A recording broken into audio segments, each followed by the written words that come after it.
प्यारे दोस्तों, आप सभी का हार्दिक स्वागत है। आज हम अम्ल और क्षार पहचानने का एक गजब ट्रिक बनाए हैं। तो चलिए बताते हैं कि अम्ल और क्षार में आप कैसे अंतर पकड़ेंगे, यानी कौन सा कंपाउंड अम्ल है और कौन सा कंपाउंड क्षार है। तो अम्ल और क्षार के लिए क्या है कि जो यानी कि अम्ल का क्या है कि जिस कंपाउंड के शुरू में यानी जिस यौगिक के शुरू में हाइड्रोजन लगा हो यानी H लगा हो उसे अम्ल कहते हैं। तो जैसे यहाँ पर देख सकते हैं HCl, हाइड्रोक्लोरिक अम्ल इसको बोलते हैं। ऐसे हाइड्रोजन क्लोराइड भी इसको कहा जाता है। तो इसके शुरुआती में क्या है H है, तो ये क्या है अम्ल है। HF हाइड्रोजन फ्लोराइड, इसके शुरुआत में क्या है H है, तो ये भी अम्ल है। अब देखते हैं H2SO4 है।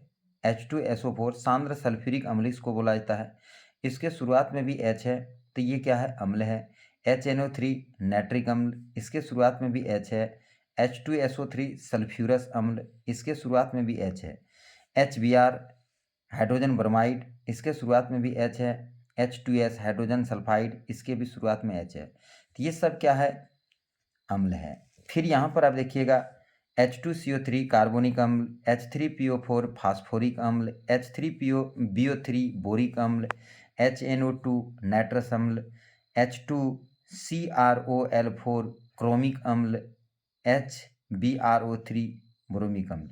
तो ये सब जो हैं सबके शुरुआत में, इन यौगिकों के शुरुआत में H लगा हुआ है, तो ये सब जो है कंपाउंड जो है अम्ल हैं। कुछ ऐसे अपवाद होते हैं, तो अपवाद को आप यदि लेके चलिएगा तो फिर गड़बड़ हो जाएगा, चूँकि ज़्यादा से ज़्यादा जो है अम्ल का यही पहचान है कि उसके शुरुआत में H होता है।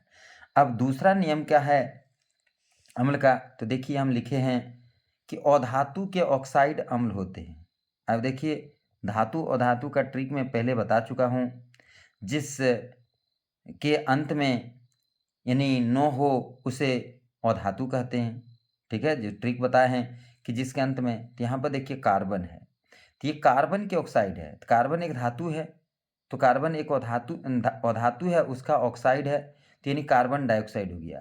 तो ये क्या है, कार्बन डाइऑक्साइड क्या है, अम्ल है। SO2 सल्फर, यहाँ पर अपवाद में आप याद कीजिएगा, सल्फर के अंत में नो नहीं है, लेकिन सल्फर और फास्फोरस ये दोनों धातु है, अधातु है सल्फर और फास्फोरस। तो यह सल्फर का ऑक्साइड है यानी अधातु का ऑक्साइड है, तो ये भी अम्ल है। नाइट्रोजन, इसके अंत में नो है देखिए, तो ये अधातु है। नाइट्रोजन का ऑक्साइड है, तो यानी कि अधातु का ऑक्साइड है, तो ये भी क्या है अम्ल है। यहाँ पर है C2H2O4, यहाँ पर कार्बन है अधातु और इसी का ऑक्साइड है, यानी ऑक्जेलिक अम्ल बना हुआ है, तो ये भी क्या है अधातु का ऑक्साइड है, तो ये क्या है अम्ल है। अब तीसरा रूल क्या है अम्ल पहचानने का, तो देखिए यहाँ पर तीसरा रूल हम लिखे हुए हैं। यदि किसी यौगिक का फंक्शनल ग्रुप में COOH रहे तो उसे अम्ल कहते हैं। यानी किसी यौगिक का जो फंक्शनल ग्रुप है उसमें COOH मिला रहे, COOH, ठीक है, तो उसे हम लोग क्या कहते हैं अम्ल कहते हैं। जैसे देखिए यहाँ पर HCOOH, यहाँ देखिए HCOOH है अंत में, इधर देखिएगा COOH है, ठीक है। ऐसे इसके शुरुआत में भी H है, तो इसलिए दोनों यहाँ पर लागू होता है, ठीक है, इसमें दोनों लागू होता है, H भी है शुरुआत में और इधर अंत में भी वही COOH है, तो यानी कि ये मेथनोइक अम्ल है। इसका नाम क्या है, साधारण नाम क्या है, तो फॉर्मिक अम्ल है, ठीक है। अब देखिए यहाँ पर है, फिर देखिए CH3COOH है, ठीक है, तो एथेनोइक अम्ल है, इसको हम लोग क्या कहते हैं एसिटिक अम्ल कहते हैं। C2H5COOH है, यहाँ पर भी देखिए COOH है, प्रोपेनोइक अम्ल। C3H1COOH, इसमें भी C डबल है, ब्यूटेनोइक अम्ल। C4H9COOH है, पेंटेनोइक अम्ल। ये सब जो है COOH अंत में है, तो ये सब यौगिक जो है अम्ल है। तब आप अपवाद को छोड़ दीजिएगा, तो आप लगभग जो है अधिकांश जो है अम्ल को आप पता कर लीजिएगा कि कौन से कंपाउंड अम्ल है। तो ये 3 नियम आपको बताए अम्ल पहचानने का। चलिए अब आपको बताते हैं क्षार पहचानने का। तो क्षार क्या क्या नियम है, देखिए क्षार का क्या है कि वैसे यौगिक जिनके अंत में OH हो, यानी अंत में OH होगा तो उसे क्षार कहते हैं। उसमें अंत में क्या था उसमें शुरुआत में एच था, जस्ट उसका उल्टा है कि इसके अंत में एच होगा, लेकिन एच के पहले ओ होगा, इस बात को ध्यान रखना है। केवल एच नहीं, एच के पहले ओ होगा तो क्षार होगा। जैसे देखिए LiOH, अंत में OH है, लिथियम ऑक्साइड तो ये क्षार है। NaOH, इसके अंत में OH है, सोडियम हाइड्रोक्साइड ये क्षार है। CaOH का होल 2, अंत में OH है, कैल्शियम हाइड्रोक्साइड ये भी क्षार है। अब है KOH, potassium hydroxide, KOH potassium, अंत में देखिए OH है तो ये भी क्षार है। MgOH का होल 2 तो ये देखिए अंत में OH है तो ये भी मैग्नीशियम हाइड्रोक्साइड हुआ और ये भी क्षार है। अब अगला देखिए BaOH का होल 2, बेरियम हाइड्रोक्साइड तो OH है अंत में, ये भी क्षार है। NH4OH, अमोनियम हाइड्रोक्साइड क्षार है। Al2OH, अंत में OH है, क्षार है। एल्यूमिनियम हाइड्रोक्साइड, ZnOH का होल 2, जिंक हाइड्रोक्साइड। तो देखिए सबके अंत में आपको जितना दिखाई दे रहा है सबके अंत में क्या है, OH OH OH लगा हुआ है, इसलिए ये सभी क्या है, क्षार हैं। तो ये क्षार पहचानने का एक नियम है कि जिस यौगिक के अंत में OH हो वैसे यौगिक को क्या कहते हैं, क्षार कहते हैं। तो अब तो आप देखिएगा और बता दीजिएगा। क्षार का ही दूसरा नाम भस्म भी है, क्षार या भस्म, देखिए यहाँ पर लिखा हुआ है क्षार या भस्म। ठीक है, अब देखिए क्षार पहचानने का दूसरा नियम क्या है।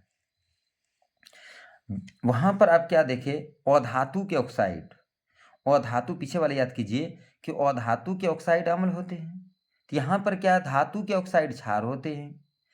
अधातु के ऑक्साइड अम्ल होते हैं और धातु के ऑक्साइड क्या होते हैं, क्षार होते हैं। जस्ट उल्टा याद रखिएगा कि अधातु के ऑक्साइड होंगे तो अम्ल और धातु के ऑक्साइड होंगे तो क्षार। तब यहाँ पर देखिए Li2O, लिथियम। अब धातु और अधातु पहचानने का भी नियम बता चुके हैं, जिसके अंत में यम हो वो धातु होता है। तो यहाँ देखो लिथियम है, Li इसका ऑक्साइड है, लिथियम ऑक्साइड, तो ये क्या है, क्षार है। मैग्नीशियम, यम है, मैग्नीशियम एक धातु है, इसका ऑक्साइड है यानी मैग्नीशियम ऑक्साइड है, तो ये क्या है, क्षार है। कैल्शियम एक धातु है, इसका ऑक्साइड है, कैल्शियम ऑक्साइड भी एक क्षार है। एल्यूमिनियम, इसका ऑक्साइड है Al2O3, एल्यूमिनियम ऑक्साइड, तो ये भी एक क्षार है। पोटेशियम, इसका ऑक्साइड है KO2, पोटेशियम ऑक्साइड, ये भी क्षार है। सोडियम एक धातु है तो सोडियम का ऑक्साइड, तो सोडियम ऑक्साइड हुआ, ये भी क्षार है। क्यूप्रस ऑक्साइड यानी ताम्र ऑक्साइड इसको कहते हैं हिंदी में, तांबा, ये इसमें जो है वो ट्रिक जो बता रहे थे यम वाला यहाँ पर नहीं लगेगा। तो कुछ अपवाद भी है जो मैंने धातु अधातु वाले जो पहचानने का ट्रिक है वहाँ पर हम बता चुके हैं कि तांबा जो है सोना चांदी तांबा ये सब जो है इसके अंत में यम नहीं है लेकिन ये धातु है। तो तांबा एक धातु है, इसका ऑक्साइड है तो ताम्र ऑक्साइड हो गया। फेरस लोहा, देखो अभी तुरंत बताएं, फेरस लोहा का ये ऑक्साइड है तो ये भी लो ऑक्साइड हो गया, तो ये भी एक क्या है, क्षार है। ठीक है, तब आप क्षार पहचान लिए होंगे कि ये फेरस एक धातु है, धातु का ऑक्साइड है तो ये धातु का ऑक्साइड लोह ऑक्साइड हो गया, ये भी क्षार है। ताम्र ऑक्साइड, सोडियम ऑक्साइड, तो देखिए सब जो है धातु के ऑक्साइड है, तो धातु के ऑक्साइड क्या होते हैं, क्षार होते हैं। अम्ल के ऑक्साइड क्या होते हैं, तो यदि धातु के ऑक्साइड क्षार होते हैं और अधातु के ऑक्साइड क्या होते हैं, अम्ल होते हैं। तब आप बड़ी आसानी से अम्ल और क्षार को पहचान लिए होंगे और बड़ी आसानी से पहचान भी लेंगे। फिर जो कुछ थोड़ा बहुत बचता है तो उसे अपवाद में आप अपवाद के रूप में याद कर लीजिएगा कि कुछ में जो है ये नियम लागू नहीं होता है, तो वो हमारा जो है अपवाद में आता है।